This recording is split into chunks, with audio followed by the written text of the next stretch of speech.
নমস্কার, সবাই কেমন আছেন? রীতা লাইফস্টাইলে সবাইকে স্বাগত জানাই আবার একটা নতুন ভিডিওতে। এটা হলো আমাদের দমদর মন্দির।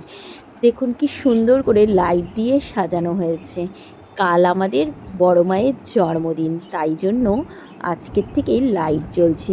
চলুন এবার মন্দিরের ভিতরে যাওয়া যাক। কি সুন্দর সাজিয়েছে দেখুন। ঠাকুর, বড় মা, বরদা এখানে আছেন। অপূর্ব সাজ হয়েছে, দেখে চোখ ঘোরানো যাচ্ছে না। আর কাল থেকে সকাল থেকেই আমাদের অনুষ্ঠান শুরু হবে। আজ তাই একটু ফাঁকা ফাঁকা আছে, আমি প্রার্থনাতে এসে ভিডিওটা করে নিলাম। আর আচার্যদেবের ঘরও দেখুন কি সুন্দর করে সাজিয়ানো হয়েছে। আমি গেল বছরও আমার এই বড় মায়ের বাৎসরিক জন্ম উৎসবের ভিডিও দিয়েছিলাম, আপনারা আমাকে অনেক ভালোবাসা দিয়েছিলেন। তাই এবছরও ভাবলাম কেন বাদ যাই।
সকাল 9টার থেকে প্রদীপ জ্বালানো হয় আমাদের প্রতি বছরই। পুরো ডট 9টাতেই আমাদের প্রদীপ জ্বালানো হয়। প্রদীপ জ্বালানো হয়ে গেছে। এখন আমরা সবাই মন্দিরের ভিতরে ঠাকুর প্রণাম দিয়ে চলে এসেছি। সকালের খাবারের ব্যবস্থা ছিল। সকালের খাবারে ছিল লুচি, আলুর তরকারি আর জিলাপি। খুব দারুণ প্রসাদ হয়েছিল। সবাই মিলে মায়েরা খেয়ে এখন সবাই উপরে চলে এসেছে ঠাকুরের ওখানে। এখানে এখন অনুষ্ঠান শুরু হবে। দেখতে পাচ্ছেন প্রচুর লোকের সমাগম হয়েছিল। মায়েদের সাথে সাথে দাদারাও এসেছিল। দেখুন অনেক দূর দূর থেকে আমাদের এই দমদম মন্দিরে মায়েরা আসে। চলুন এবার অনুষ্ঠানের কিছু অংশ আপনাদের সাথে শেয়ার করি।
এই গানটাকে আমি পুরোটাই আমার ভিডিওর মাধ্যমে আপনাদের সাথে শেয়ার করলাম। এই গানটা হলো আমাদের দমদম মন্দিরের মায়েদের।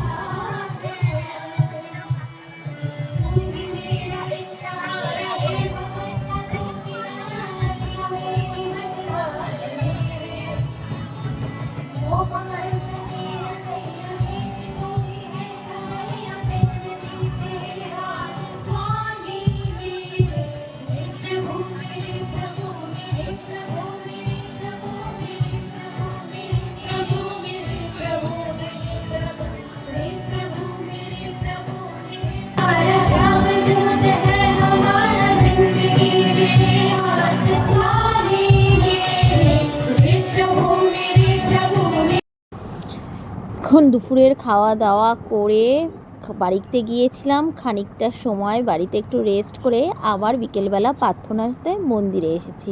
প্রার্থনার পরেই নাচের অনুষ্ঠান ছিল। নাচের অনুষ্ঠান বিভিন্ন রকম হয়েছিল। আপনাদের যদি মিউজিকগুলো বা গানটা দিয়ে শোনাতে পারতাম খুব ভালো হতো, কিন্তু সেটা তো দেওয়া যাবে না। এই ছোট্ট ছোট বোনগুলো আমাদের প্রত্যেক বছরই খুব সুন্দর প্রোগ্রাম করে। ছোট ছোট বাচ্চাদেরও নিয়ে ওরা খুব দারুণ প্রোগ্রামও করে। আর এবছরের প্রোগ্রামটা একটু অন্যরকম হয়েছিল, খুব সুন্দর হয়েছিল, এত দারুণ হয়েছিল। মিউজিক দিয়ে দেখালে আপনাদের খুব ভালো লাগতো, কিন্তু ওই যে আমাদের উপায় নেই, তাই জন্য আমি মিউজিক ছাড়াই ভিডিওটা আপনাদের সাথে শেয়ার করলাম। আজকের দুপুরের খাওয়া দাওয়াটাও অসাধারণ হয়েছিল, কিন্তু ওই যে প্রচণ্ড ভিড়, এত ভিড় আর এত লাইন ছিল যে তখন আর খাবারের ওখানে ভিডিও করা সম্ভব হয়ে ওঠেনি। দুপুরের প্রসাদে ছিল ফ্রাইড রাইস, ডাল, চিলি পনির, পাঁপড়, মিষ্টি, পায়েস, অনেক কিছু। তবে আজকের ভিডিও দেখে কেমন লাগলো সবাই কমেন্টে জানাবেন। সবাই খুব ভালো থাকবেন।